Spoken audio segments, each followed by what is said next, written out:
തിരഞ്ഞെടുപ്പ് തുടങ്ങി 2.5 മണിക്കൂർ പിന്നിടുമ്പോൾ എല്ലാ ബൂത്തുകളിലും കനത്ത പോളിംഗ് നടക്കുന്നു എന്നാണ് അറിയാൻ സാധിക്കുന്നത്.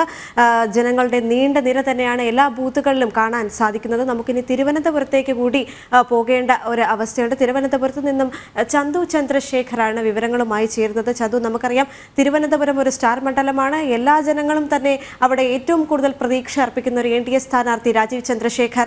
അദ്ദേഹം നിരവധി വാഗ്ദാനങ്ങളാണ് അവിടുത്തെ ജനങ്ങൾക്കായി നൽകിയിരിക്കുന്നത്. നമുക്കറിയാം തീരദേശ ജനതയ്ക്കുൾപ്പെടെ അവിടെ രക്ഷയില്ലാത്തൊരു കാലഘട്ടത്തിൽ അവിടെ അവതരിച്ചൊരു അവതാര പുരുഷനാണ് അദ്ദേഹം എന്ന് തന്നെ ജനങ്ങൾ പലരും പ്രതികരിക്കുന്ന ഒരു അവസ്ഥയിലേക്ക് പോലും പോയിരുന്നു. ഇപ്പോൾ എങ്ങനെയാണ് തിരുവനന്തപുരത്തെ വോട്ടിംഗ് പുരോഗമിക്കുന്നത്? എന്തൊക്കെയാണ് മറ്റു വിശദാംശങ്ങൾ?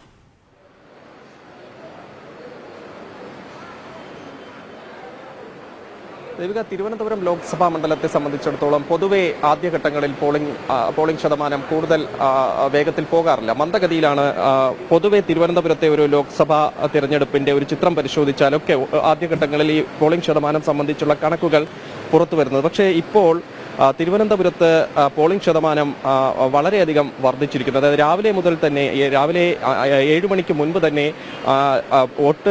വോട്ടിടുന്നതിന് വേണ്ടി ജനങ്ങൾ എത്തി ക്യൂവിൽ നിൽക്കുന്ന ഒരു സാഹചര്യം ഉണ്ടായിരിക്കുന്നു. അത് പൊതുവിൽ പരിശോധിച്ചാൽ അത് ഈ തെരഞ്ഞെടുപ്പിൽ തിരുവനന്തപുരത്തെ പോളിംഗ് ശതമാനം വർദ്ധിക്കാനുള്ള സാധ്യതയാണ് കാണുന്നത്. കാരണം കഴിഞ്ഞ ദിവസത്തെ 73% എന്ന പോളിംഗ്, അതിന് മുകളിലേക്ക് പോളിംഗ് ശതമാനം കൂടാനുള്ള സാധ്യത കാണുന്നുണ്ട്. ഞാനിപ്പോൾ നിൽക്കുന്നത് പട്ടം ഗേൾസ് ഹയർ സെക്കൻഡറി സ്കൂളിലാണ്. ഇത് വട്ടിയൂർക്കാവ് നിയോജക മണ്ഡലത്തിലെ ഒരു പോളിംഗ് സ്റ്റേഷനാണ്. അല്പസമയം മുൻപ് ഇവിടെ ക്ലിമിസ് കത്തോലിക്ക ബാവ എത്തി വോട്ട് രേഖപ്പെടുത്തി മടങ്ങുകയുണ്ടായി. അദ്ദേഹവും വലിയൊരു ക്യൂവിൽ വളരെയധികം സമയം കാത്തുനിന്നാണ് വോട്ട് രേഖപ്പെടുത്തി മടങ്ങിയത്. ഇത്തരത്തിൽ നിരവധി ആൾക്കാർ രാവിലെ മുതൽ തന്നെ ക്യൂ നിന്ന് വോട്ട് രേഖപ്പെടുത്തുന്നുണ്ട്. തിരുവനന്തപുരത്ത് 9 മണിവരെയുള്ള തെരഞ്ഞെടുപ്പ് കമ്മീഷന്റെ ഔദ്യോഗിക വിവരം അനുസരിച്ച് 9 മണിവരെയുള്ള ഒരു സമയത്തെ മണ്ഡലങ്ങളുടെ ശതമാനമാണ് ഈ തെരഞ്ഞെടുപ്പ് കമ്മീഷൻ സൈറ്റിൽ അപ്ലോഡ് ചെയ്തിട്ടുള്ളത്. ആ വിവരം അനുസരിച്ച് ഏറ്റവും കൂടുതൽ പോളിംഗ് ഇപ്പോൾ രേഖപ്പെടുത്തിയിട്ടുള്ളത് നെയ്യാറ്റിൻകര നിയോജക മണ്ഡലത്തിലാണ്. നെയ്യാറ്റിൻകരയിൽ 13.23% പോളിംഗ് ഇപ്പോൾ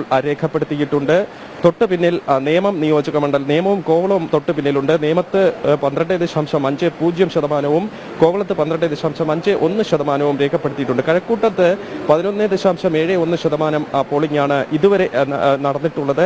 പാറശാലയിൽ 8.45% പോളിംഗ് രേഖപ്പെടുത്തിയിട്ടുണ്ട്. തിരുവനന്തപുരം നഗരമൊക്കെ വരുന്ന മേഖലയിൽ 8.93% പോളിംഗ് രേഖപ്പെടുത്തിയിരിക്കുന്നത്. ഏറ്റവും കുറവ് പോളിംഗ് ഇപ്പോൾ തിരുവനന്തപുരം ലോക്സഭാ മണ്ഡലത്തിൽ രേഖപ്പെടുത്തിയിരിക്കുന്നത് വട്ടിയൂർക്കാവാണ്. ഞാനിപ്പോൾ നിൽക്കുന്ന ഈ വട്ടിയൂർക്കാവ് നിയോജക മണ്ഡലത്തിലാണ് ഏറ്റവും കുറവ് പോളിംഗ് രേഖപ്പെടുത്തിയിരിക്കുന്നത്. അത് 5.54% പോളിംഗ് ആണ് വട്ടിയൂർക്കാവിൽ രേഖപ്പെടുത്തിയിരിക്കുന്നത്. ആദ്യഘട്ടങ്ങളിൽ വട്ടിയൂർക്കാവിൽ വലിയ രീതിയിലുള്ള ഒരു തിരക്ക് അനുഭവപ്പെട്ടിരുന്നു. പക്ഷേ ഇപ്പോൾ വട്ടിയൂർക്കാവ് നിയോജക മണ്ഡലത്തിൽ തിരക്ക് കുറയുന്നുണ്ട്. അപ്പോൾ ആ ഒരു സാഹചര്യത്തിൽ, ആൾക്കാരുടെ എണ്ണം കുറഞ്ഞ സാഹചര്യത്തിലാകാം ഈ പോളിംഗ് ശതമാനം കുറഞ്ഞത്. കടുത്ത ചൂട് നിലനിൽക്കുന്നുണ്ട്. അപ്പോൾ നേരത്തെ തന്നെ എത്തി വോട്ട് രേഖപ്പെടുത്തി മടങ്ങാമെന്ന് പൊതുവിൽ ജനം ആഗ്രഹിച്ചിട്ടുണ്ടാകാം. അതിന്റെ അടിസ്ഥാനത്തിലായിരിക്കും ഇത്തരത്തിൽ വലിയ തിരക്ക് അനുഭവപ്പെടുന്നതെന്നാണ് നമുക്ക് മനസ്സിലാക്കാൻ കഴിയുന്നത്.